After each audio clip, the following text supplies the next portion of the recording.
A las personas nuevas pueden ver las clases anteriores en el mail que les mandamos, está el link del anterior, y si nos siguen en Incubadora o si se meten en Incubadora pueden ver los videos de las otras.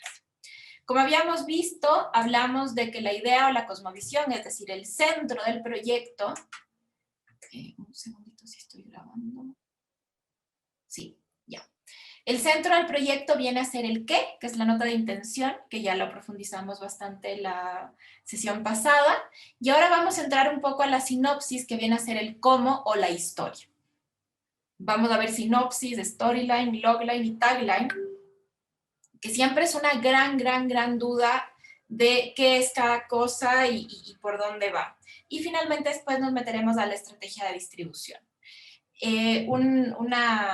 Un paréntesis, vamos a ver sinopsis, logline, tagline de una manera rápida, digamos, bueno, no tan rápida, pero contarles que una vez que terminemos el taller de fondos, vamos como incubadora hemos decidido, dado como la necesidad que vemos de esto, abrir un taller también de escritura. Así que esto de aquí se profundizará mucho más cuando veamos el taller de escritura. No lo voy a dar yo, por supuesto, lo va a dar Daniela Granja, que es la cabeza del equipo de escritura de la incubadora.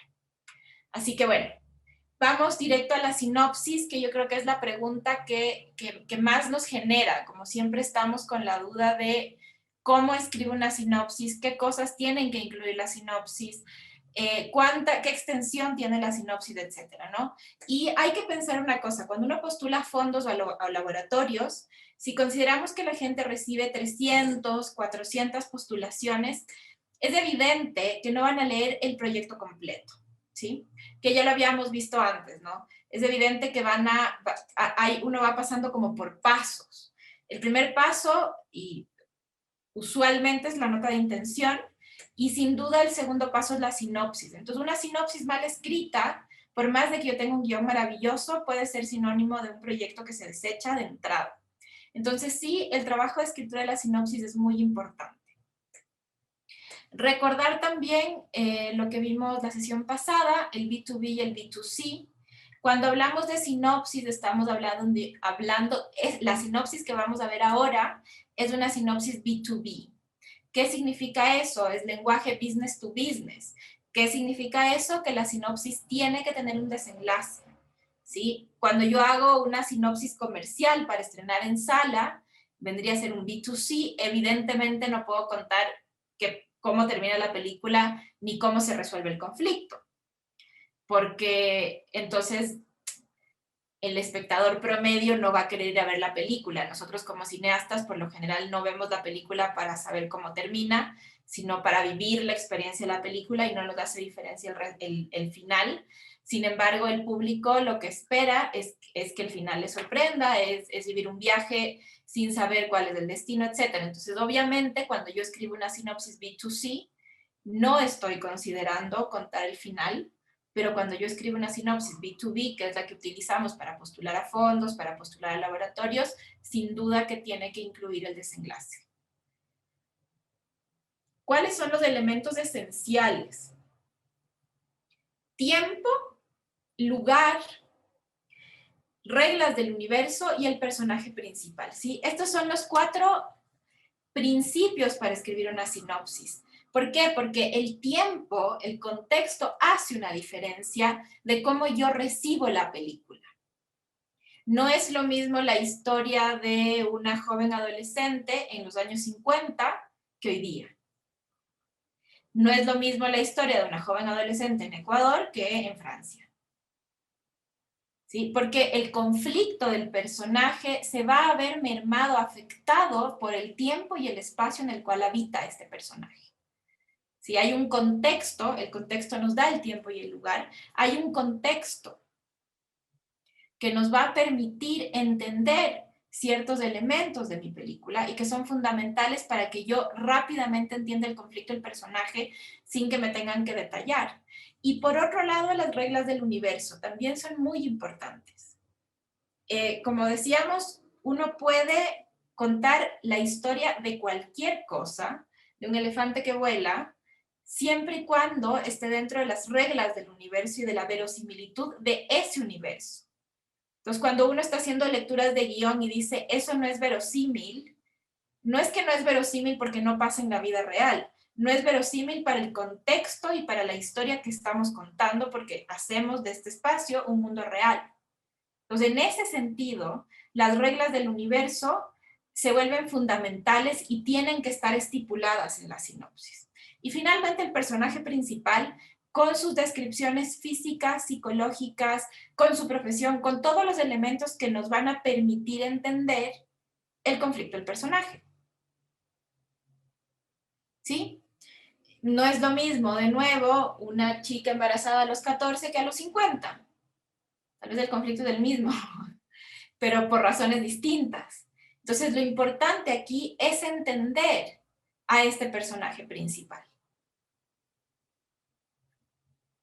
Después tenemos estos elementos básicos, ¿no? Que es el conflicto, la trama y el desenlace. No olvidar de la sinopsis que pude revisar de los proyectos. Hay varias que no tienen desenlace y yo entiendo la confusión porque estamos acostumbrados, de nuevo hemos crecido leyendo sinopsis comerciales y las sinopsis comerciales no corresponden a un desenlace. Entonces, cuando yo me siento a escribir una sinopsis de una película para vender un proyecto, tiendo a no poner el desenlace y es el primer error. Cuando uno lee proyectos, si no hay desenlace en la sinopsis, no quiero leer tu película. Así venga con guión, pero hay que entender, y eso es importante porque uno a veces dice, pero es como que repetitivo, que la sinopsis, que el logline, que... Hay que entender que si es que el fondo o el laboratorio pide esos documentos, es porque son divorciados entre sí.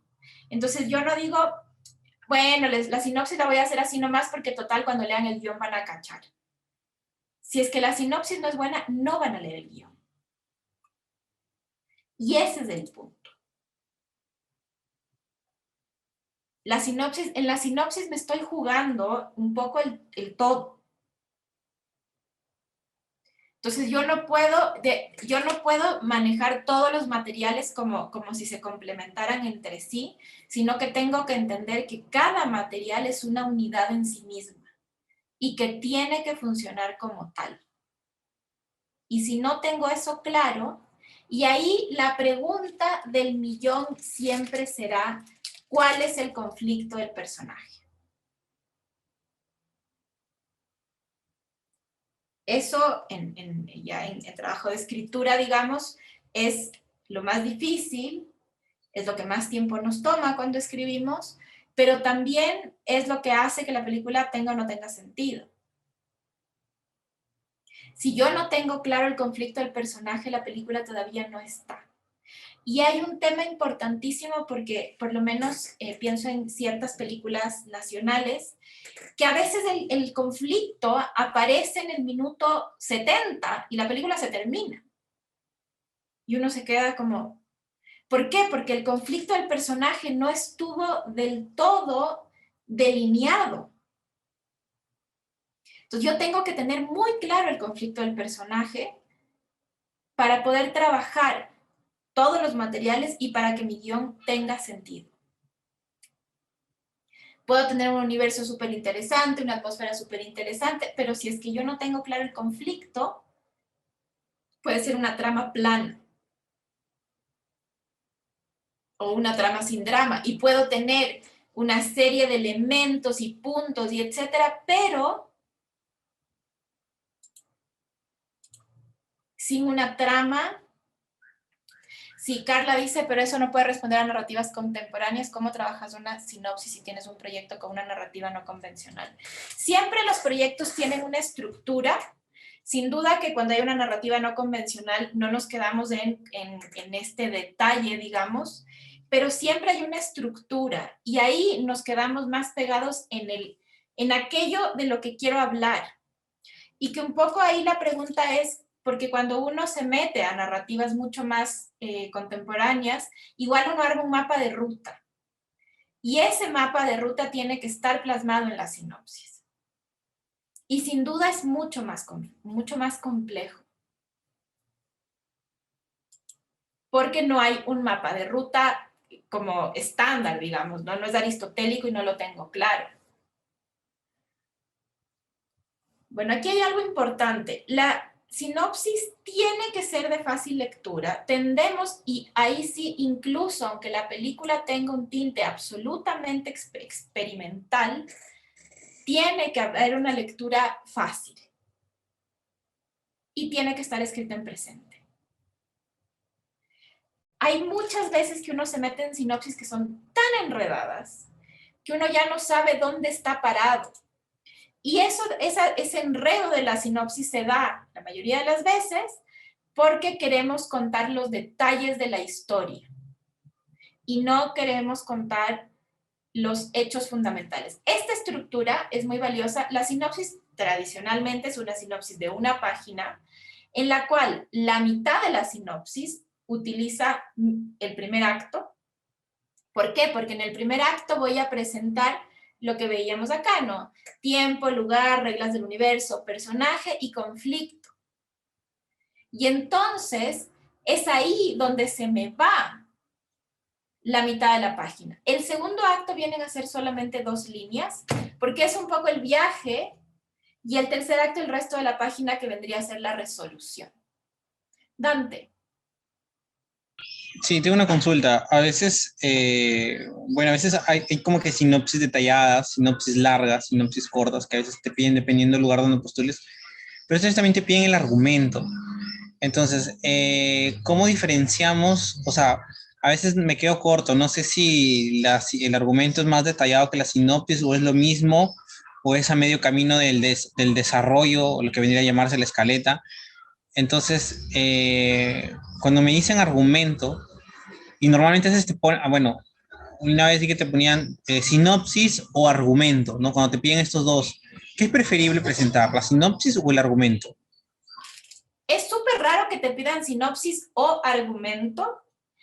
Por ejemplo, Ibermedia te pide sinopsis y argumento. Ahorita estamos cerrando Industria Guadalajara, te pide sinopsis y argumento. La sinopsis viene a ser una página y el argumento por lo general tiene entre 8 y 10 cuando hablamos de un largo. Y hay una diferencia con la escaleta. El argumento y el tratamiento vienen a ser lo mismo. Y hay una diferencia con la escaleta porque la escaleta, que es mucho más práctica, mucho más útil para nuestro trabajo, la escaleta ya está de alguna manera tirada en líneas de escenas, ya está separada. El argumento o el tratamiento es un dolor de cabeza porque tiene que estar escrito en versión literatura. Entonces, el cuento de la película. Y muchas veces para escribir el cuento de la película no tiene que ser tan visual porque se vuelve un poco parco. La escaleta, si ustedes leen una escaleta, es parca, porque es súper visual y está como súper más técnico. Pero el tratamiento, y que yo siento que a veces es un poquito una pérdida de tiempo cuando uno ya tiene un guión. Es un lindo punto de partida, por ejemplo, para postular a los fondos de guión te piden un tratamiento, ¿no? Y eso es útil porque te da cuenta un poco de la película. Pero sí, el escribir un guión y pasar del guión al tratamiento es un desperdicio de tiempo, ¿no? Pero bueno, ciertos fondos o laboratorios lo piden y hay que hacerlo. Pero un poco esa es la diferencia. Y cuando tú preguntas lo uno o lo otro, eso va a depender del tiempo que tenga la persona para leer. Entonces, si tú, por ejemplo, quieres reunirte con un actor o un coproductor o quieres invitar a alguien a formar parte de tu proyecto, yo te recomiendo mandar la sinopsis con tu dossier, por supuesto, pero que esté muy clara la sinopsis, muy correcta. Y si la persona, como que la siguiente reunión o el siguiente paso vendría a ser que lea el argumento o de frente en el guión. El argumento es algo que nos preguntamos a veces de dónde sale, porque es bien literatura el argumento. Y es un misterio, es un misterio eso. ¿Por qué se pide? Porque si son ejercicios, hay que medio disociarse para escribir un tratamiento y irse mucho más. Hay más pluma de literatura y en la cual eso, hay muchas cosas que uno las tiene que convertir en literatura y que por lo tanto no son tan visuales, cuando en la película, de nuevo, tengo que volver a la visualidad. Pero es una muy buena pregunta porque yo creo que en general nos pasa todo este enredo de cuál es la sinopsis, cuál es el tratamiento, cuál es el argumento, cuál es como... Hay tantas cosas distintas. De hecho, está la sinopsis larga y la sinopsis corta. La sinopsis corta también es el storyline. Entonces, hay como, y por eso me parecía importante de alguna manera tener ciertos elementos claros a la hora de escribir. Justo, disculpa, acabas de decir una palabra clave que es dossier. Por ejemplo, el Guayaquil Lab ya abrió su convocatoria y estaba revisando las bases y dice dossier de ventas, ¿no? Es un término, o sea, que es el resumen de todo el proyecto estructurado en un dossier. Eso lo vamos a ver la próxima sesión, o sea, el próximo sábado, pero un poco qué debería incluir un dossier de ventas, una sinopsis o mejor dicho, un storyline, si es que nos vamos a poner una sinopsis corta, la nota de intención sin duda, el perfil de director y productor, una breve introducción a lo que es el tratamiento audiovisual, porque no puedes tener un tratamiento audiovisual extendido en tu dossier, y estrategias de distribución. Y bueno, datos de contacto, ¿no? Todo eso con una visualidad muy potente porque es un objeto de venta y porque además hacemos cine y entonces tiene que ser muy visual. Pero justamente la siguiente sesión la vamos a dedicar a los materiales gráficos que son dossier, postal y teaser. Ok, ok. Entonces, esta sinopsis, la sinopsis larga de una página, es la que piden los fondos, los laboratorios, es como lo primero que va a leer alguien, que no es el storyline o la sinopsis corta. Pero es importante y útil saber escribir esta. Y además de que es un gran ejercicio, todos estos que vamos a ver ahora, es un gran ejercicio porque esto nos permite de alguna manera saber cuán clara tengo yo mi película. Porque a veces uno dice, no, yo lee mi guión y vas a entender, pero haz el ejercicio de ese guión que tú tienes, reducirlo a una página. Simple y sencillamente porque eso te lleva a sacar, es como el ejercicio que se hace con el beat sheet también, ¿no?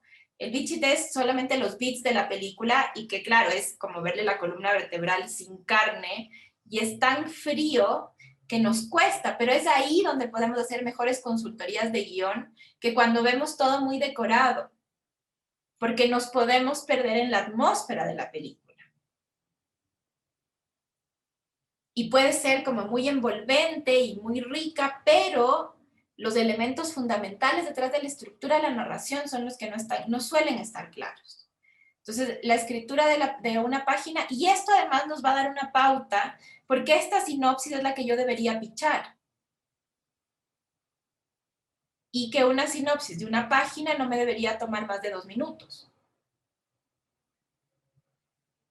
Pero cuando yo no hago este ejercicio, después me enfrento al pitch y empiezo a contar y me quedo contando una escena. O me quedo en un detalle y a menos de que el detalle simbólicamente tenga una fuerza, pero igual no me puedo quedar explicando con lujo de detalle los detalles. Entonces ahí es cuando nos enfrentamos al ejercicio de darnos cuenta que nuestra película patalea un poco. Yo estoy escribiendo una película ahora y que sé que tiene una atmósfera muy interesante y que la gente lee el proyecto y engancha muchísimo con eso, pero cuando me enfrento a reunirme con gente y me dice, a ver, ¿de qué va tu película? Y es como, es que en realidad te debería leer el tratamiento porque lo interesa. Y entonces ahí uno se da cuenta que no está lo suficientemente trabajada la película porque yo no puedo agarrarla. Y sin duda, la película o el tratamiento tiene que ser superior a la sinopsis, no puede ser inferior. No puedo tener toda la película, es como el tráiler, ¿no? El tráiler es bueno y la película siempre suele ser más mala que el tráiler. Pero sin duda que estos ejercicios nos permiten agarrar a la película. Y eso es súper útil, así sea algo más contemporáneo. ¿Es recomendable definir el género, tema, tipo de historia en la sinopsis? Sí es recomendable definir el género, sin duda, más en el storyline.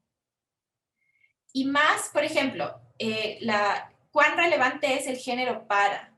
Y ahí hay algo importante de entender también, que es cuando yo ¿a qué estoy postulando? ¿Sí? No hay como, uno sí se adapta a los fondos a los que postula.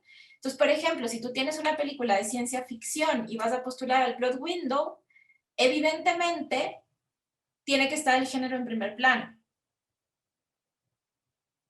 Pero también hay que saber quién te lee, porque también hay que ser consciente del prejuicio detrás del género, dependiendo quién te lea. Entonces sí, es súper importante y por eso yo les decía esto de entender que todo lo que estamos viendo aquí son materiales de comunicación y que cuando yo comunico, tengo que pensar en que comunico a otra persona. Yo no me estoy comunicando para mí y es ahí donde nos equivocamos. Y por eso es bueno leerle la sinopsis a gente, si es que yo estoy haciendo B2B, a gente del cine, pero que no conoce mi película. Porque yo tengo súper claro, ay, pero ¿cómo no entiendes si, no sé, el volcán funciona de esa manera? Sí, pero en ninguna parte eso está dicho. Eso está en mi cabeza. Y no siempre soy consciente porque es muy difícil separar lo que sé con lo que no, con lo que no está, digamos. Douglas pregunta, ¿este tipo de estructura se utiliza tanto en ficción como en documental? En documental, en realidad sí es una muy buena base esta. O sea, por ejemplo, rotacismo nosotros lo trabajamos de esta manera, porque es un ejercicio de hacerte preguntas de dónde está el conflicto, a menos de que tengas una narrativa más contemporánea. David Jesús dice, hay muchos trabajos desgenerados o que exploran varios, un par con cambios repentinos dentro, es mejor mentir, establecer un género, digamos, el predominante, explicar que queremos explorar varias cosas, depende con quién hables. Porque si vas a postular a Blood Window, a mí me pasa eso con mi película, de hecho. Mi película es ciencia ficción, pero es una película que sobre todas las cosas es una película de género en el sentido que es de mujer, muy de mujeres y es una reflexión sobre el género femenino y las relaciones que establecemos las mujeres y eso se simboliza en una trenza y etc. Entonces, cuando yo postulo, pienso en postular a Blood Window y ese tipo de espacios, sí pongo a la ciencia ficción un poco más arriba, pero cuando estoy en espacios que no son tan específicos de ciencia ficción, pongo el género femenino arriba. Que mi película es una película de género, ¿no? Es como, es un enredo. Pero en ese sentido, depende con quién vayas a hablar. Y en ese sentido también es bueno ser conscientes de que hay un prejuicio. Entonces es como, uy, no, terror no me gusta, uy, terror no me interesa escuchar. Depende el tipo de terror, ¿no? Pero si es que yo sé que voy a hablar con alguien que de entrada le genera rechazo al terror, entro por el otro lado y al final puedo decir, y lo que busco es resignificar el terror con esta película. Pero si estoy buscando un financista de terror, voy a arrancar diciendo, bueno, esta película de terror. Entonces va a depender es súper importante también ser conscientes con quién yo hablo. Por ejemplo, el Instituto del Cine de Ecuador, hoy día ya nada es muy claro. No hay, porque no hay una persona a cargo, entonces no hay un vocero, entonces no podemos saber por dónde está caminando hoy día. Pero hasta antes de que se vuelva IPSI, cuando era ICA, fueron muy claros. Desde que fue ICA dijeron estamos buscando proyectos con fines más de público. Eso no significa que yo voy a hacer que mi película, que es una búsqueda experimental, se vuelva de público, porque eso implica matar a la película. Pero sí me voy a hacer preguntas al respecto. Y voy a dedicarme mucho a pensar la distribución de mi película porque sé que eso es lo que busca el instituto. Y voy a levantar las fortalezas de público de mi película y las voy a poner más en primer plano.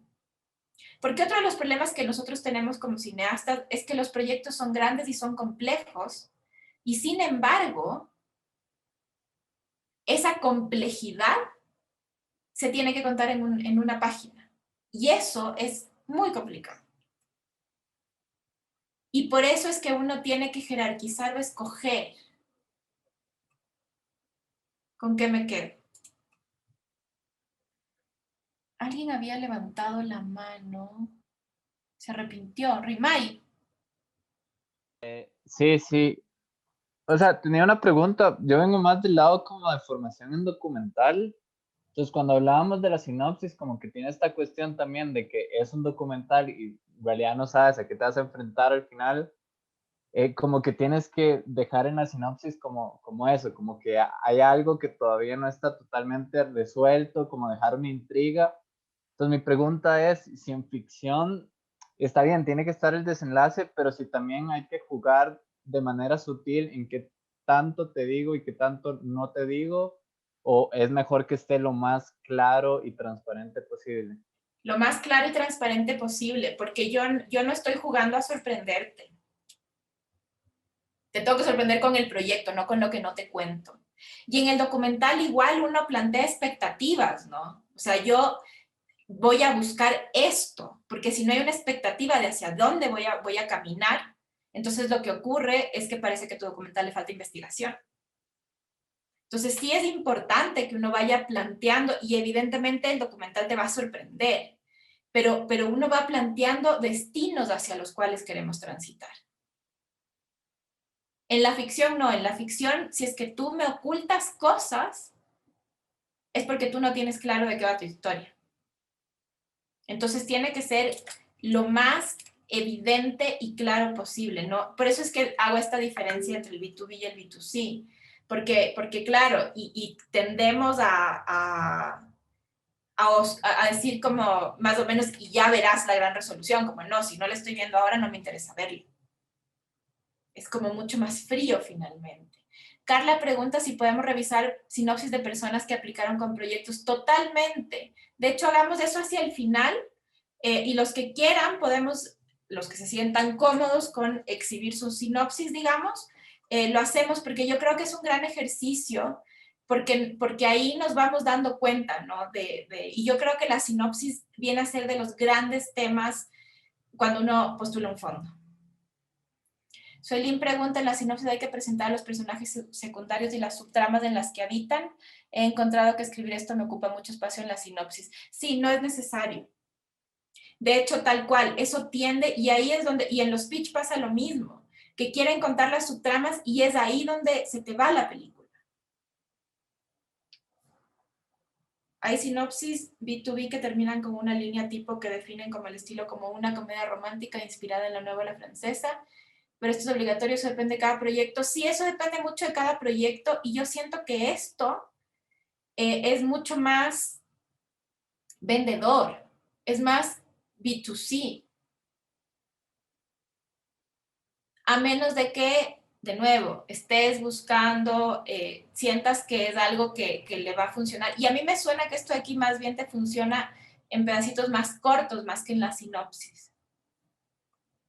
Que ya vamos a ver lo otro.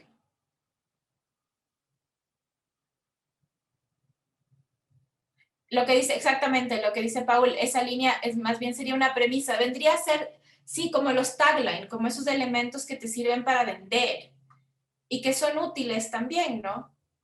Incluso en espacios B2B, pero la sinopsis, y eso es importante, también se ve cuando no está clara la historia, cuando la sinopsis la tienden a decorar.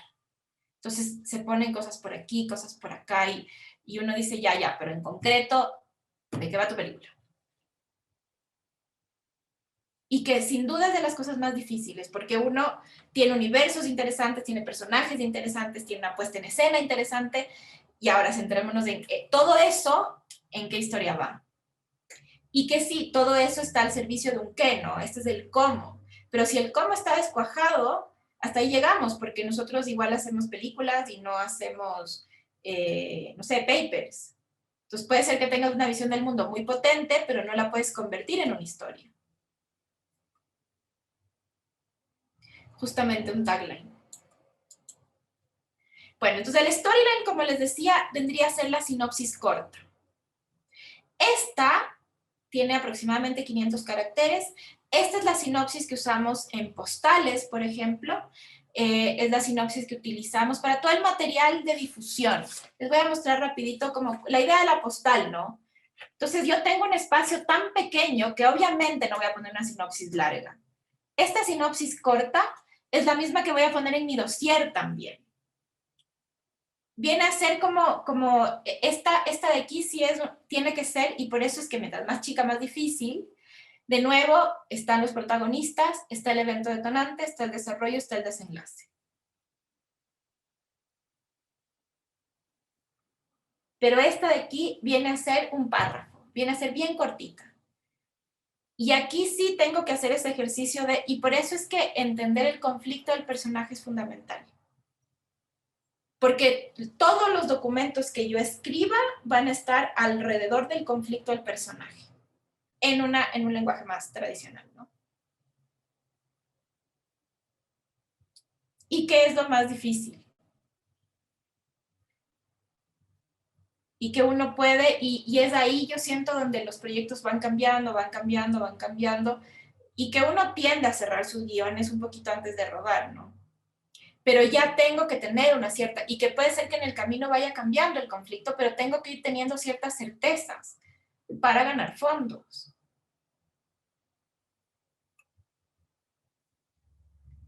Bueno, vamos al logro.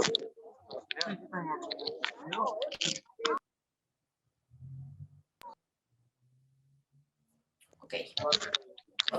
Se está desbloqueando. Ya. Entonces, vamos con el logline. Entonces tenemos sinopsis larga, storyline o sinopsis corta y logline.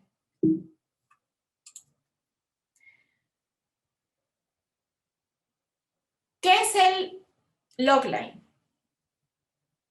Es una oración que describe el conflicto central de la película, de la historia.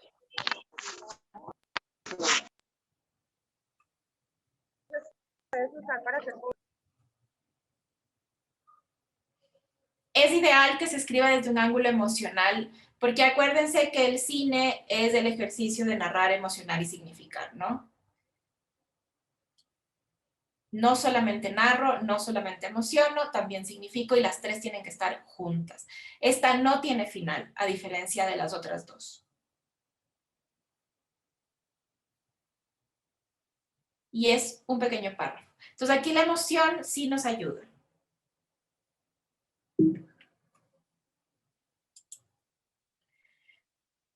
Cosas que tienen que quedar claro. ¿Quién es? ¿Qué quiere? ¿Quién o qué se lo pone? O sea, básicamente protagonista, objetivo y antagonista.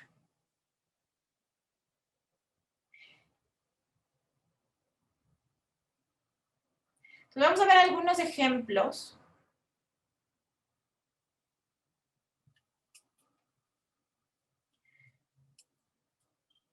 Un profesor de química que padece un cáncer terminal decide traficar metanfetaminas para ganar mucho dinero en poco tiempo y poder mantener a su familia en su ausencia. ¿Qué es? Breaking Bad, ¿no? Breaking Bad. O sea, es tan clara que yo no me pierdo. ¿Sí? Y esa es un poco la idea de este logline, que nos permita entender los tres elementos fundamentales. De nuevo, y es una pena, uno quisiera poder reunirse con alguien por 3 horas para hablar de su película, pero eso no pasa.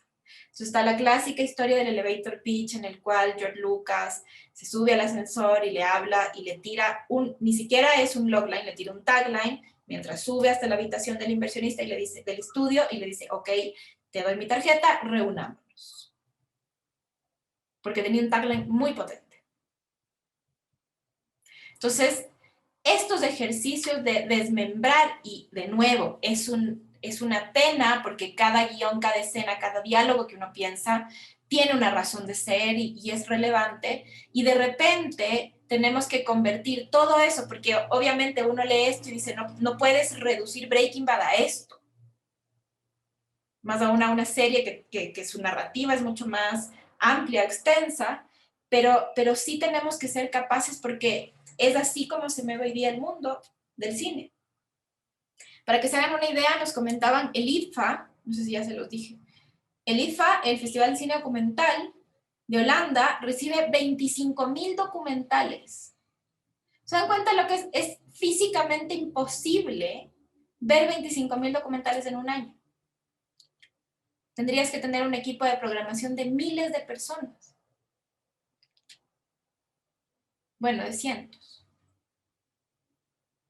Entonces, como eso pasa con todos los proyectos, entonces se han ido generando herramientas que van achicando y dependiendo el mercado, dependiendo el laboratorio, dependiendo el fondo, porque va a depender un poco del tiempo de quien lee, te van a pedir menos, menos, menos, menos. En casi ningún laboratorio, a menos de que sea un laboratorio de guión, te piden el guión. Entonces ahí te piden el tratamiento, es como lo más, los que tienen más tiempo te van a pedir el tratamiento.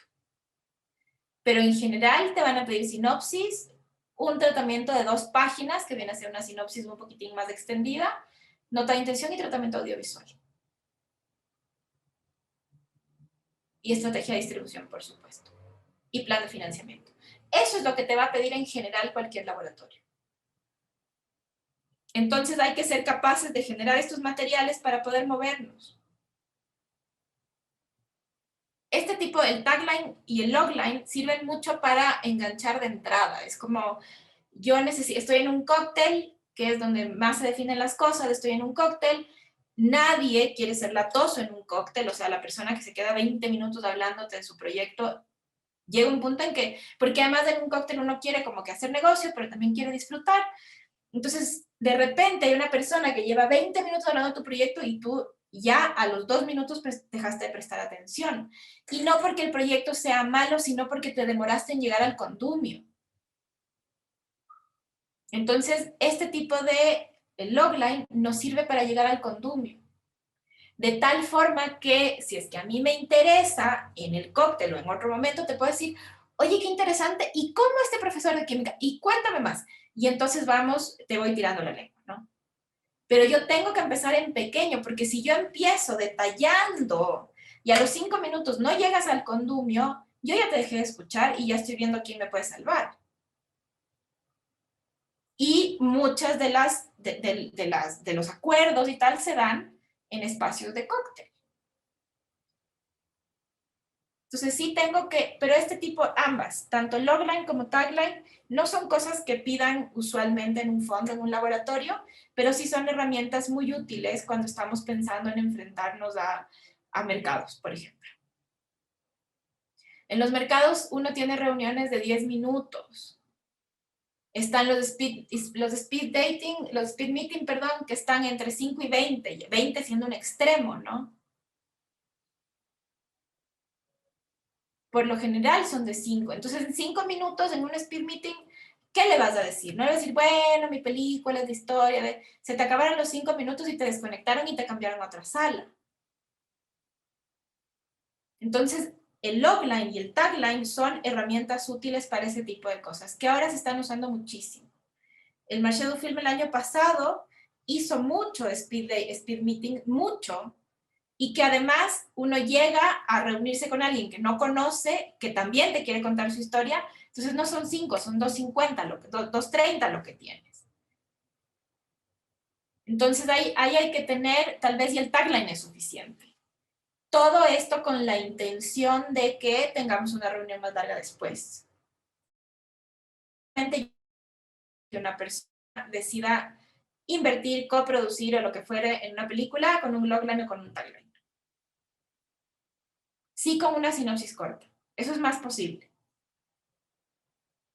Pero el logline y el tagline son los que nos van a decir eso, como si uno tiene speed meetings 20 o 30, ¿cuál me queda? ¿A cuál le digo, oye, pásame tu mail y seguimos hablando después? Porque obviamente que esos speed meetings no están pensados para que uno cierre acuerdos. En 5 minutos no cierras nada, en 10 tampoco. En Sanfic teníamos reuniones de 15 minutos, que parecía un lujo, pero tampoco alcanzas. Y entre que el uno se conecta, que no sirve el audio, que no sé qué, tienes 10. En 10 minutos, y para que uno no hable y el otro hable y nos presentemos, y bueno, mi nombre es, y soy de tal país, y de tal empresa, y estoy haciendo esto, hasta llegar al proyecto, ya ha pasado tiempo. Entonces, estas herramientas son más bien útiles para eso, como para instancias de mercado. Que incluso cuando uno está en un laboratorio, y eso es una recomendación que la da el EABE, mucho de lo que estamos viendo aquí son herramientas que yo he sacado del EABE, y les recomiendo en cualquier instancia que vean que aparezca un taller del EABE, háganlo. porque el EAVE ha generado una metodología para hacer películas desde el área de la producción que es muy interesante y que te permiten un poco entender este tipo de cosas. Y una de las cosas que recomiendan, y que es obvio, es que cuando uno está en un laboratorio, procure ir con más proyectos. Porque sí, estás en el laboratorio seleccionado con este proyecto, pero te vas a reunir con una persona y puede ser que esa persona no le interese tu proyecto, pero le interese otro. Y como, bueno, ahora es todo en línea, pero igual, son muchas horas que uno dedica a un laboratorio, más si viajas, son muchas horas y el viaje y el jet lag y todo el rollo, que hay que procurar que esto se maximice lo más posible. Entonces está buenísimo que si yo voy con un proyecto, vaya con 2 o 3 más. A mí me pasó súper irónico y fue un error extrañísimo. Estábamos en el BAM y yo estaba buscando coproducir con italianos. Mi película es coproducción Chile con... yo quería coproducir con Italia porque en este momento Chile e Italia están en un momento muy interesante. Y vi a unos italianos y los llamé a una reunión. Bueno, cuando de despistada no me di cuenta que solamente producían documental y lo mío es ficción. Y cuando estoy llegando me doy cuenta y lo que hice fue cambiarme a rotacismo, explicarles de rotacismo y son hoy día mis coproductores, vamos 2 años siendo coproductores y son maravillosos. Porque finalmente, y ese es el valor de tener varios proyectos, obviamente que es un error muy tonto el mío, pero termina pasando que eso de alguna manera te permite, se vuelve mucho más eficiente la producción si uno va a los laboratorios con más de un proyecto. En Sanfic también tuve reunión con la chica Nuevas Miradas. Ella de entrada me dijo, rotacismo no nos interesa porque buscamos un cine más de público. Le hablé de Cuentero, me dijo, Cuentero no nos interesa porque estaba a punto de rodar, sí que vamos a hacer ahí. Y fue como, pero tú tienes otro proyecto. Y fue como, ok. Y entonces, todas las reuniones hacen que esto vaya creciendo mucho más. Pero si yo voy solo con un proyecto, todo se vuelve más limitado y mis reuniones se vuelven más limitadas. Ahora, más aún, si yo estoy estrenando una película en un festival, los festivales clase A hoy día son A porque tienen mercados, entre otras razones, ¿no? Historia, trayectoria, etcétera, pero una de las cosas que hoy día es una condicionante para que sean A es el mercado. Entonces, si yo voy a, y por eso es que uno quiere estrenar en esos festivales, y lo que se recomienda es que quien dirige ya tenga su siguiente película en carpeta. Porque si tú estás estrenando en ese festival, tienes una plataforma de exhibición de ti, de tu mirada, de tu búsqueda, tan grande que hay mucha gente que quiere conocer tu siguiente proyecto. Y que muy posiblemente, a diferencia de tu ópera prima, tu segunda película, si lo haces bien, si tienes además como un productor que te acompañe y que te lleve, digamos, hacia allá, deberías arrancar con un coproductor. Porque tienes una palestra que te permite que la gente... No es lo mismo cuando uno está empezando. Entonces, es súper importante el uso de los mercados. Yo sé que me estoy desviando un poquitito, pero me parece que es un tema como bien relevante. Y sumado a eso, más aún, cuando los estados nos pagan los viajes. Tenemos que ver estrategias, y por eso un poco la idea de este workshop también, y la idea de generar comunidad, y la idea de contactarnos, de que si yo voy a un mercado, me pueda llevar 8 películas y no una. Porque no puede ser que el Estado tenga que gastar tanta plata en mi viaje para que yo mueva una película. Es muy poco y es muy lento. Es muy poco para el crecimiento de nuestra industria de la región también. Y ahí eso fue justo lo que hizo que el cine chileno despunte como despuntó. El cine chileno hace 10 años estaba verde, verde, verde, verde. Y no es un tema de buenas historias, no es un tema, no, es un tema de cómo se movían. Entonces se movía cada uno por su cuenta, como solemos movernos. Y de repente nació la marca sectorial del documental y empezaron a moverse juntos. Y entonces habían 4 chilenos y parecía que habían 20, porque cada uno llevaba tantos proyectos, porque la marca sectorial llevaba todos los proyectos del país. y después apareció Cinema Chile, que ya es la gran marca sectorial, pero esta unión, y ya, pues si nuestros estados no son capaces de crear una marca sectorial, porque no les da la burocracia, yo qué sé, el entendimiento, uno como productor deberíamos empezar a pensar formas para potenciarnos como industria. Entonces, si yo me voy a pegar el pique a Cannes, que además está carísimo y además que es tan desgastante el jet lag y el cruce y... No, yo nunca he ido justamente por eso, hasta que no tenga la necesidad real de ir. Todo lo que implica, el desgaste que implica, porque sí estuve en San Sebastián y el desgaste que implica es tan grande, que no puede ser que sea por una película. Entonces, si es que yo voy con un plan un poco más grande, con más películas, y por otro lado también eso va a abrir otro tipo de puertas. Yo me acuerdo cuando manejaba el 90 Cine Digital, tenía un catálogo de 20 películas porque hacíamos 10 películas por año. Y entonces, mercado al que yo iba, yo ni siquiera tenía que pedir reuniones, me pedían reuniones, porque mi catálogo era tan grande que la gente quería conversar para entender qué es esto antes de que exista la marca sectorial en Chile. Porque cuando uno tiene un catálogo, un line-up amplio, entonces eres mucho más interesante. Porque si tienes una de terror y una de documental y una de no sé qué, que fue un poco lo que me pasó en Sanfic. Tengo animación, tengo un documental hiperexperimental, tengo esta película que es medio comedia, Entonces, de repente tenía reuniones con distinta gente, pero esas reuniones siempre te van a enriquecer porque te van a permitir entender otras cosas más. Entonces, sí, ese es, yo creo, un desafío que tenemos como industria, ver cómo nos organizamos para que nuestras participaciones en mercados amplíen la posibilidad de llegada, porque no todos podemos, ni todos queremos, o todos tenemos, no podemos no solo por plata, sino por tiempo, pero puede ir alguien de Ecuador o alguien en representación y llevar mi proyecto también. Pero para eso hay que empezar a compartir y no competir. Entendiendo también que si la región crece, todos crecemos. No hay una cosa aquí de que tú me quites. Al poblado de Valdivia. No es que, y seguimos creyendo que no, porque si es que tú vas, después no me van a escoger a mí. Y es todo lo contrario. Este año en Sanfi que estuvimos 4 documentales ecuatorianos y empieza a pasar que los laboratorios empiezan a decir, oye, si es que es ecuatoriano, fíjate, porque debe ser bueno. Versus lo que nos pasaba hace 5 años que decían, uy, no, ecuatoriano, qué pereza. ¿Por qué? Porque nos vamos potenciando juntos, porque la lectura desprejuiciada nos ayuda un montón. Entonces, si alguien lo hace bien, nos ayuda un montón. Bueno, eso como me fui totalmente del tema, pero como para lanzarlo porque me parece que es importante también.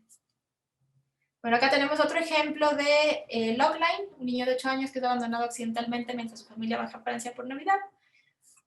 Tiene que defender su casa contra unos estúpidos ladrones. ¿Por qué es relevante que diga estúpidos?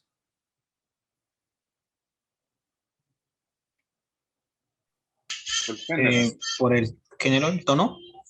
Por el tono, exactamente. ¿Y por qué hablo del género? Ya definen el personaje. ¿Por qué no? Porque sabemos que no es una película en la cual, o sea, yo leo y digo, un niño de 8 años se queda solo y entran ladrones, dices, esto de aquí puede ser una película de terror, puede ser gore, puede ser... Ya, son estúpidos ladrones, me queda clarísimo de lo que estamos hablando. Y si no estuviera esa palabra, es confuso el tono. Por eso es que nos toma tiempo escribir estos pequeños materiales que parecen tan simples.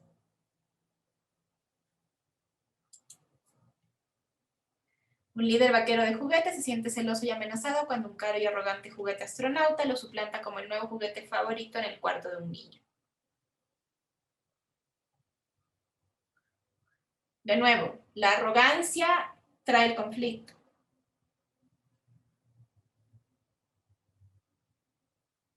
Y por último, un hombre que sufre de una condición que le borra toda la memoria a corto plazo lucha por encontrar al asesino de su esposa. Por ejemplo, le falta un poquitito de emoción, ¿no? Bueno, la película también. Es una película más que se queda más en el artificio y es Memento, sí, es Memento.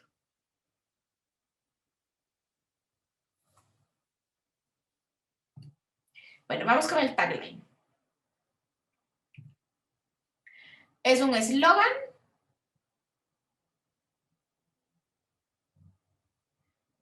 Esta de aquí sí tiene carisma. Esta de aquí tiene que ser vendedora.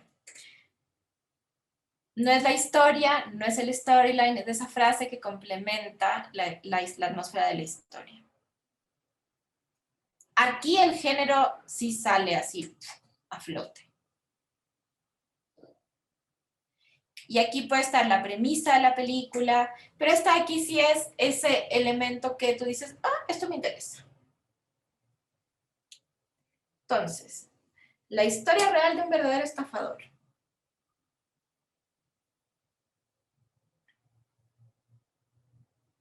¿Qué película es?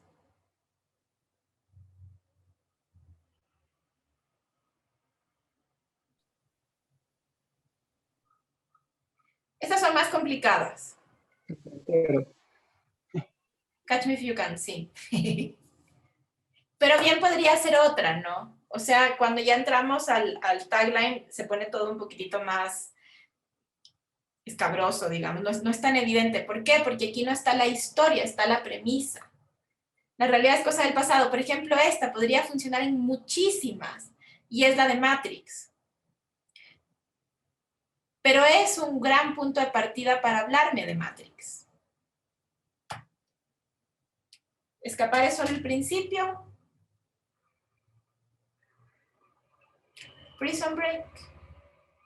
Y donde la mentira miente, Mad Men. Bueno, estos son como más ejercicios lúdicos. Vamos a hacer una pequeña pausa aquí, más que pausa, si es que hay preguntas, o si no, si hacemos una pausa de 5 minutos, pero porque aquí cerramos un poco los elementos de la historia.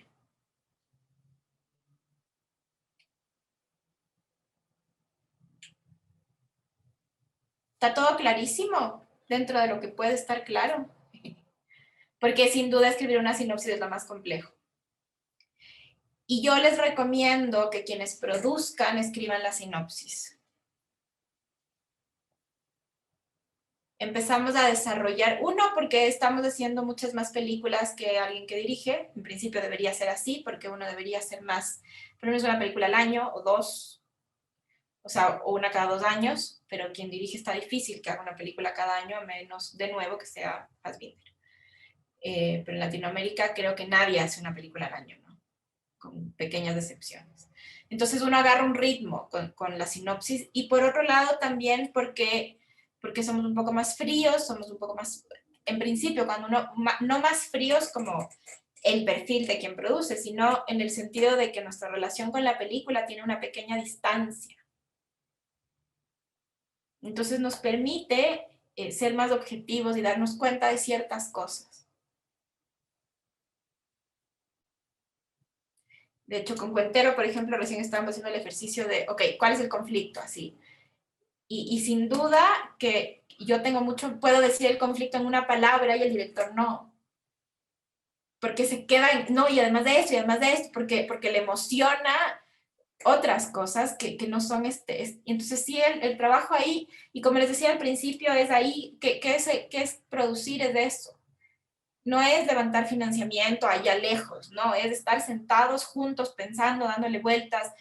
Te propongo una sinopsis y la persona que dirige la revista dice, sí, pero no va por aquí. Como uno está todo el tiempo proponiendo cosas, estamos pensando el proyecto en conjunto. Y yo creo que ese ejercicio también va a ser una diferencia en el cine latinoamericano. En la medida de que el equipo de dirección-producción no sean ejercicios divorciados. Porque por muchos años, y eso es una herencia totalmente hollywoodense, la dirección y la producción han estado divorciadas. O sea, en el sentido de que yo hago mi trabajo y tú haces el tuyo, ¿no? Y cuando tengamos la plata hacemos la película. Pero eso no funciona. Funcionará en algunos casos, pero en términos generales y en mi experiencia, no funciona para nada. Lo que funciona es esta dupla que están juntos y que yo veo antes los laboratorios exigían, eran solo de producción, solo de dirección. Hoy día los laboratorios, por más que sean solo de producción, exigen a quien dirige y por más de que sean solo de dirección, exigen a quien produce.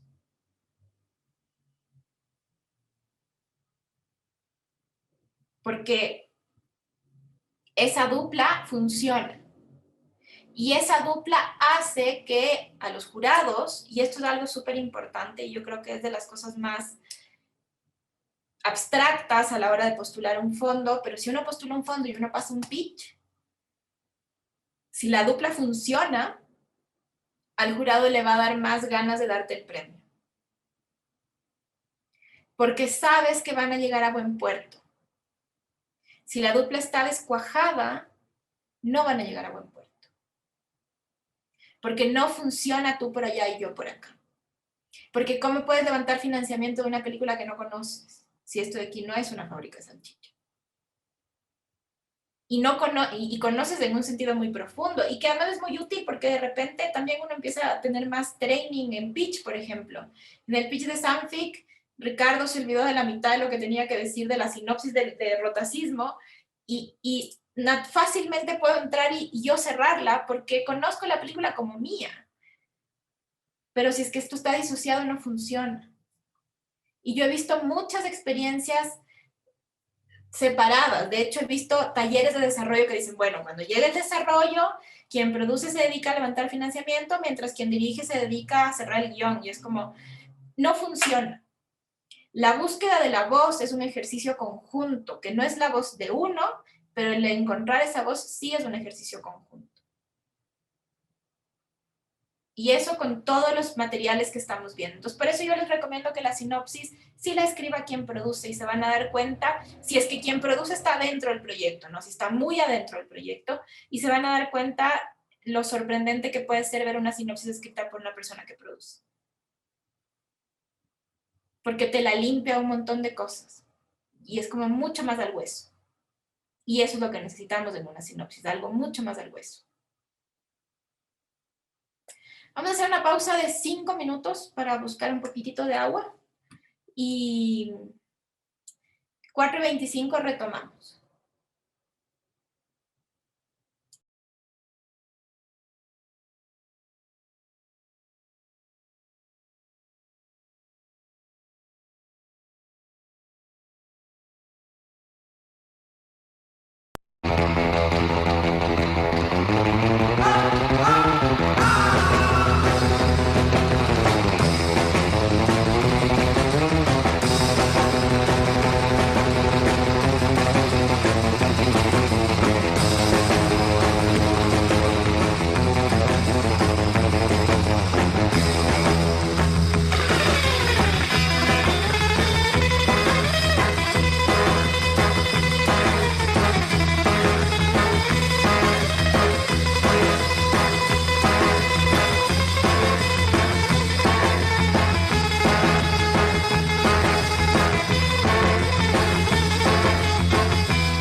elementos, ¿no?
Bueno, seguimos.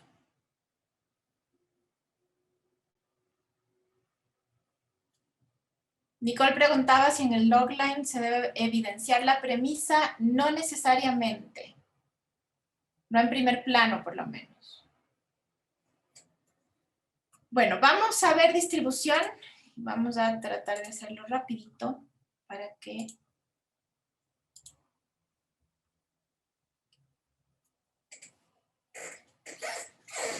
Como veíamos, este de aquí es otro de los temas centrales, de los elementos más centrales de la película. Porque ese qué está totalmente vinculado con el público, ¿no? Tanto los fondos como los laboratorios no quieren financiar o seleccionar películas que no se van a ver o que no están pensadas para verse. Finalmente el cine termina en una sala de cine o en una plataforma, pero termina en un espacio en el cual la película es vista.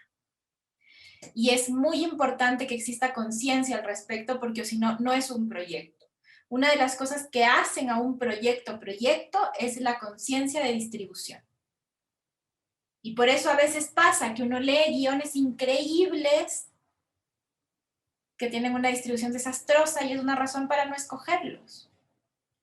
Porque no entiendes tu proyecto. Puedes entender cómo contar historias, pero uno no hace películas. El objetivo de hacer películas no es solo contar historias, es contar historias para que alguien viva esas historias. Entonces sí es súper importante y también a veces como que tendemos a dejar medio superficial nuestra distribución. Y uno de los errores más comunes es apuntar a todos los festivales clase A para que suene que yo estoy apuntando grande. Y en realidad yo no tengo que apuntar grande o chico, tengo que apuntar aquello que es lógico para mi película. Entonces yo no puedo tener una película como más de público y que no tiene una experimentación tan seria en lenguaje y pensar en Cannes. Porque hay un error ahí de base y entonces me queda la duda de quién produce. O decir, yo voy a estrenar en Cannes, Berlín y Rotterdam. O sea, de partida no puedes estrenar en los tres porque los tres te exigen exclusividad y estreno mundial. Entonces, no puedes decir que tú vas a estrenar en 3 festivales que son excluyentes entre sí, por ejemplo. Y tendemos a cometer el error de decir, no, es que es para que suene que la película va a ser más grande. Y es como, no, lo que suena es que tú no tienes conciencia de cómo se distribuye una película. Y es súper importante esa certeza. De yo sé cómo distribuir la película. Yo sé cuáles son los espacios de mi película y que además no todas las películas tienen por qué ir a festivales como no todas las películas tienen por qué ir a sala comercial. Y lo que se espera es ese entendimiento detrás de la película. Porque además de la estrategia de distribución, se van a conectar un montón de otras decisiones, como por ejemplo la coproducción. Yo no puedo tener una estrategia de distribución que diga, mi estrategia está centrada principalmente en el mercado norteamericano porque la película cumple con ciertos elementos que llevan a que el mercado norteamericano funcione y voy a coproducir con un mexicano. Bueno, con un mexicano tal vez, pero igual por Guadalajara y tal. Pero, o voy a coproducir con un francés. No tiene sentido. Los mercados a los cuales yo apunto, uno de los primeros grandes aportes de un coproductor es la distribución. Y a veces uno escoge un distribuidor que no te puede dar plata, que no tiene un fondo afín a tu país, etcétera, pero que te puede abrir una ventana de distribución muy grande. Y que eso es una razón mucho más grande para decidir sumar a un coproductor. Cada película tiene acuerdos muy particulares. Y en esos acuerdos a veces hay experiencias, estrategias, contactos, otras cosas que nos llevan a decidir con quién coproduzco. Entonces la distribución sí es muy importante y por eso está en el centro del círculo, porque a partir de ahí surgen todas las decisiones que yo tome como productor. Ahora, aquí hay dos cosas que me parecían importantes de diferenciar, que es la explotación versus la exhibición. La explotación tiene en sí, o sea, per se una necesidad de retorno económico a diferencia de la exhibición.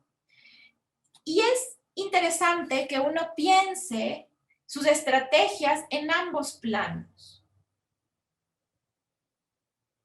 No solamente en el retorno, pero también sí en el retorno. O sea, como a veces uno ve unas estrategias de distribución que es como más o menos, y a mí no me interesa el retorno, que es extraño, pero también hay otras que no tienen ninguna patita puesta en hacer otras estrategias que no necesariamente te significan un retorno. Porque acuérdense que las películas las hacemos, si bien es un esquema comercial, es una industria, también las películas tienen algo que decir y ese algo que decir tiene que llegar. Entonces, sí se espera que las estrategias combinen ambas cosas. Que yo piense hacia dónde más puedo llegar y cómo.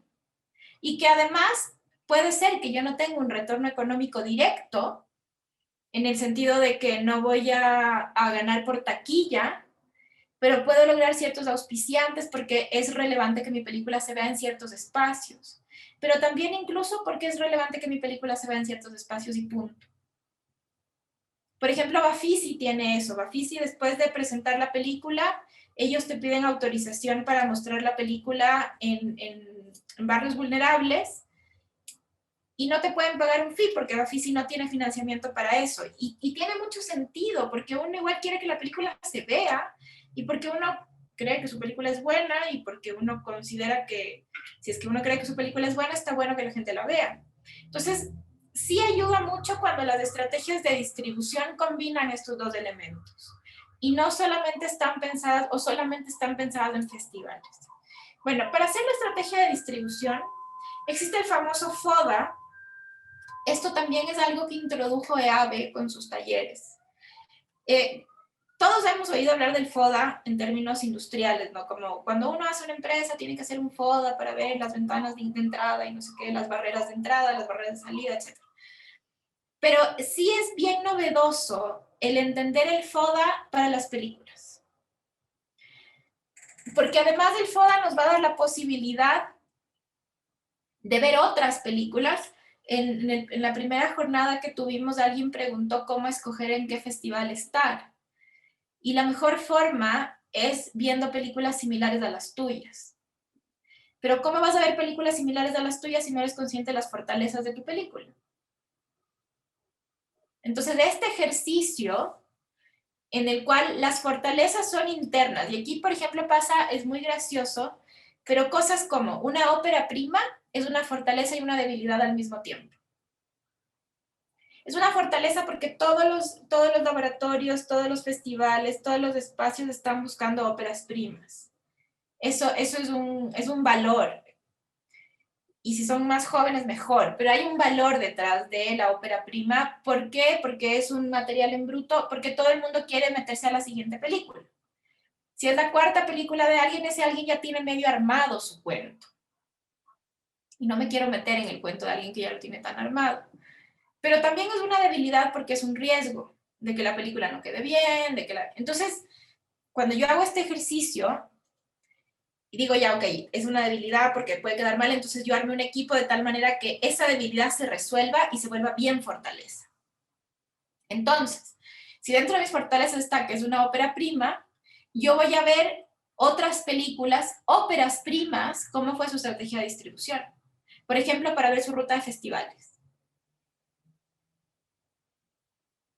Entonces, las fortalezas y debilidades son internas, pero de nuevo, de la película.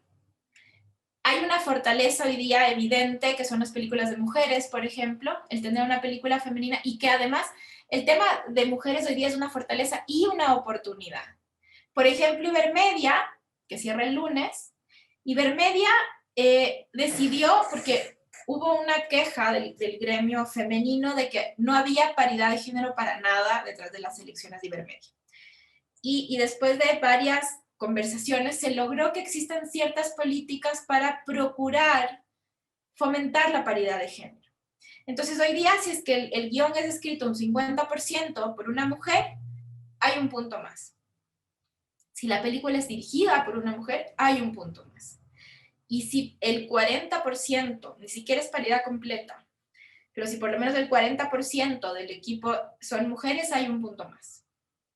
Entonces, el que una película sea una película de una mujer con una mirada femenina es una fortaleza de sí misma, porque es un tema que hoy día interesa, pero además es una oportunidad, porque todos los fondos y los espacios externos están dándole más prioridad a.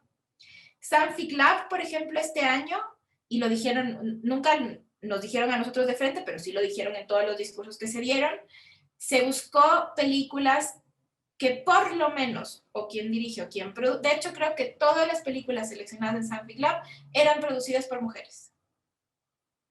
Y además, en su mayoría, también dirigidas por mujeres. También porque hicieron el encuentro de productoras, entonces como que estábamos todas, pero entonces sin duda que es una oportunidad. El ser mujer hoy día es una oportunidad. El tener un equipo femenino, el tener una mirada femenina es una oportunidad. Entonces yo tengo que hacer el ejercicio porque además nos quita de la ingenuidad. ¿Cuáles son las debilidades? ¿Cuáles son las amenazas, por ejemplo? Hay ciertos temas que se empiezan a, por ejemplo, aquí en Ecuador estrenaron medio paralelo, si no estoy mal, por lo menos rodaron medio paralelo, 2 películas que ocurrían en el contexto del feriado bancario del Ecuador. Que además no es un tema tan grande, digamos, como, no sé, películas feministas hoy día se pueden estrenar 5 al mismo tiempo y eso es una fortaleza. Pero en el caso de 2 temas tan iguales, sí se volvió una debilidad y un riesgo.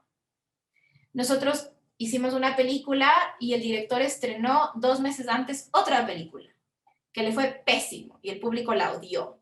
Eso fue una amenaza. Porque evidentemente el público, después de ver una mala película de un director, no va a querer ver otra película del mismo director, aunque parezca ser buena.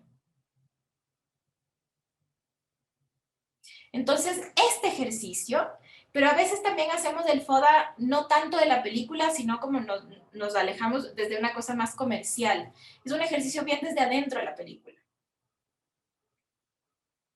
Y eso nos elimina la ingenuidad de dónde estamos parados. Y hay películas que uno sabe que pueden ser buenas, pero que una de las amenazas más fuertes que uno tiene es que pasa el tiempo y la película se va añejando muy rápido. Hay películas que se añejan con mucha velocidad. Hay películas que todo lo contrario. Entonces, hay que estar muy conscientes y muy pendientes de esto y haciendo este ejercicio que uno lo hace siempre, ¿no? O sea, como uno no puede producir sin hacer este ejercicio y tal vez uno no lo hace tan formal, pero uno lo hace siempre. Pero en mi experiencia, el sentarse a hacerlo de una manera más formal nos entrega sorpresas. Y después de hacer este ejercicio, entonces busco películas con fortalezas similares, con debilidades similares, y veo cuál fue su estrategia de distribución. Y eso nos permite hacer una estrategia mucho más inteligente. porque no estoy hablando, y eso además, cuando yo escribo el texto de la estrategia de distribución, yo lo cito. Entonces yo pienso, a mí me interesa estrenar en Sundance porque Sundance tuvo tal película y esta película tiene elementos similares a la mía, y si además hay otra más, entonces voy explicando por qué estoy pensando en este festival, no para sonar complicado, no para sonar que estoy pensando en grande, que es lo que solemos hacer siempre, no, es que parezca que estoy pensando en grande, no, para que se note que yo soy consciente de mi estrategia de distribución.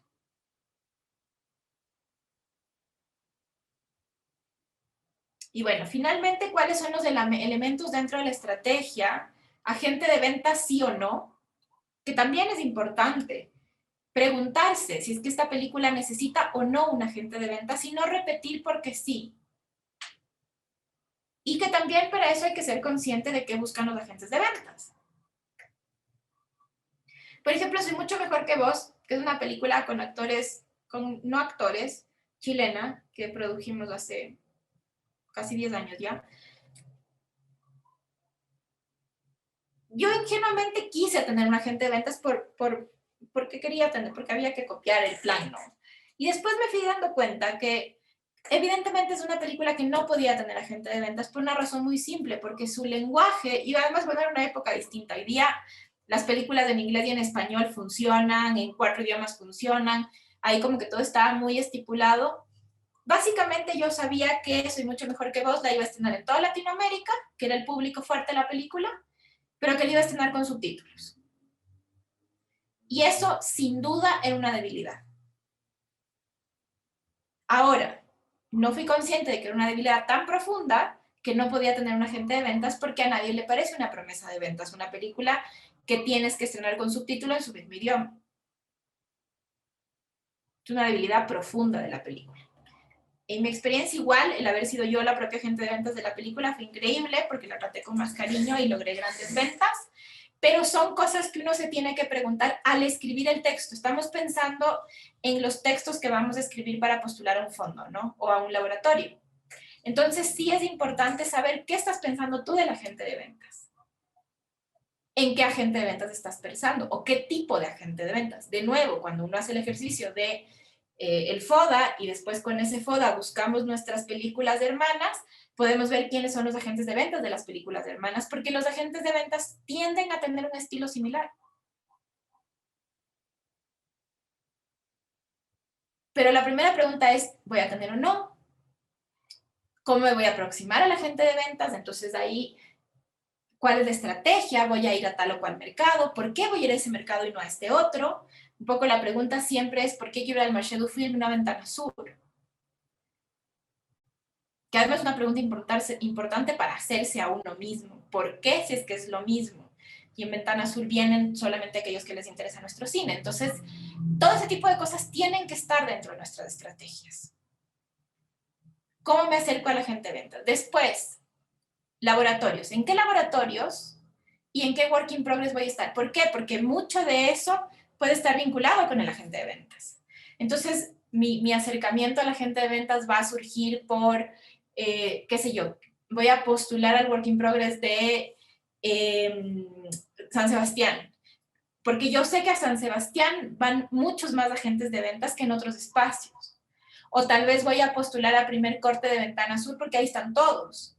Entonces, ¿pero a cuál voy a? Porque el work in progress, de hecho, yo creo que todos sabemos que uno no postula un work in progress para ganarse un premio para terminar una película. En mi experiencia, tal vez habrá gente que haya tenido buenas experiencias, en mi experiencia conozco a muy poca gente que los premios de Work in Progress los hayan ejecutado de verdad.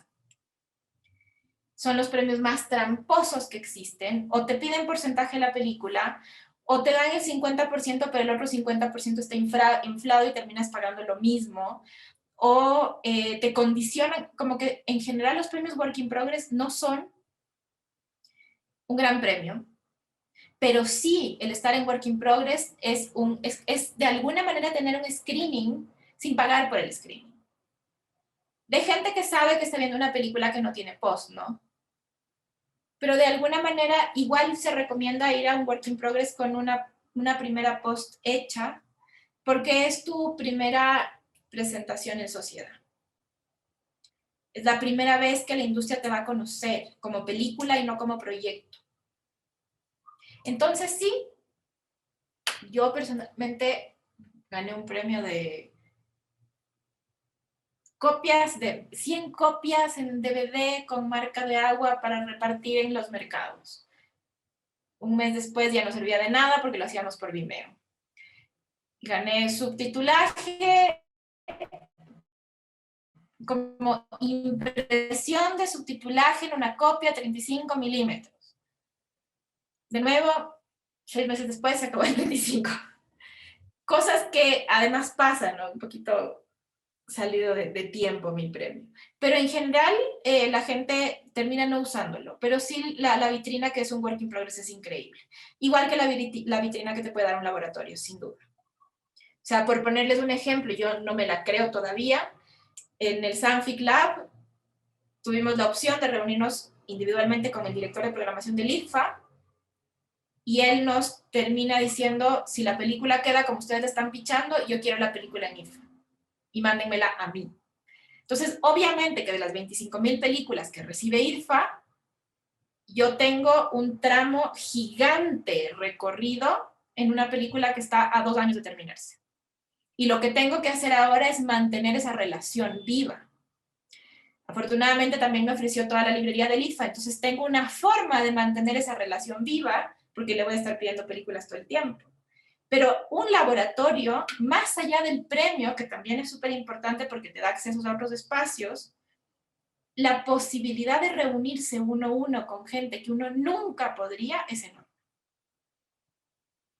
Y por eso uno va a un laboratorio. Con Cuentera nos pasó lo mismo. De nuevo, una película que se rueda a fin de este año y Guadalajara Construye nos dijo, los vamos a estar esperando, nos interesa su película.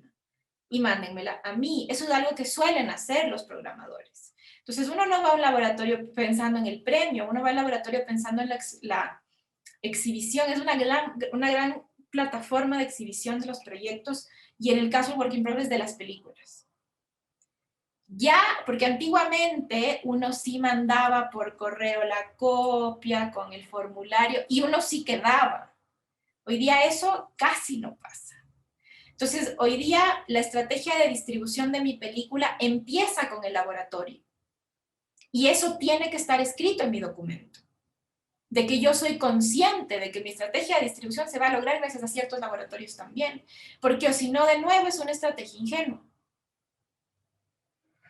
Como que en la estrategia de distribución uno demuestra que uno entiende la industria. Y si uno no la entiende, es un problema. No estoy segura si te quiero dar plata del Estado si no entiendes muy bien cómo manejar esto. Después están los estrenos y finalmente las ventas. Y puse las estrategias alternativas porque de ahí surgen miles y ahí entra la creatividad de cada uno, ¿no? Pero hay un elemento que está muy de moda hoy día, sobre todo a nivel documental, pero yo creo que se puede mutar incluso a nivel de ficción para películas que tienen una cierta relevancia en términos de cambio. Y es la famosa campaña de impacto. La campaña de impacto son campañas, esto de aquí lo crea Doc Society, que está enfocado 100% en hacer campañas de impacto. Les voy a dejar, porque no, siento que no tiene sentido, habiendo un manual tan maravilloso como el que hizo Doc Society, además de que es un manual, no se puede mandar por aquí, voy a mandar al chat, ¿ya? Es un PDF que hizo Doc Society, un PDF de 600 páginas, si no estoy mal, o 400, donde explica paso a paso cómo hacer una campaña de impacto. Y si yo tengo una película con un potencial de cambio, por ejemplo, la Maite Alberdi con los niños, ella logró un cambio en la ley laboral en Chile que permitió darles ciertas como seguridades a las personas con síndrome de Down en términos laborales. Eso es una campaña de impacto. Cuando estamos hablando de campaña de impacto, no estamos hablando de llegar más lejos o de que más gente la vea. Estamos hablando de cómo mi película puede ser un motor de cambio en la sociedad. Y que yo creo que de alguna manera todos estamos también buscando ser motor de cambio. Y esta idea de las campañas de impacto está muy ordenada y muy aterrizada de cuál es el ABC para lograr este impacto real. Entonces se los voy a compartir. Esto es algo que es relativamente nuevo, pero que yo creo que es muy del documental, pero sigo creyendo que no se debería quedar solo a nivel de documental. Creo que hay mucha ficción que también puede ser un motor de cambio. Entonces, bueno, les invito a revisar este documento. Incluso tiene un apartado de cortos también, que es muy interesante porque los cortos parecería ser que tienen una vida corta, que sus vidas son de festivales y nada más, y de repente acá en campañas de impacto lo abren mucho a otras posibilidades. Entonces me parece que es interesante. Así que bueno, creo que por hoy quedamos ahí. Diana. Bueno, bueno, agradecerles a todos por la asistencia de hoy. Gracias, Ulín, por compartirnos tu proyecto para poder, como todos también, aprender a través de eso. Gracias, Ale, también por darnos todos tus conocimientos. Y bueno, que sigamos teniendo este espacio para seguir compartiendo un poquito más de nuestra experiencia y todos los conocimientos y también todos estos proyectos que nos permite aprender cada vez más. Entonces, bueno, nos vemos la próxima sesión, el próximo sábado a la misma hora. Yo, de nuevo, como las personas que no se incluyeron al grupo de WhatsApp, les vuelvo a mandar el link ahí para que ingresen y prendan sus cámaras para hacernos una fotito como siempre, por favor. Entonces, Dina, nos avisas, por favor. Ahí sonrían. A ver, que prendan todos. Todos. Sin miedo.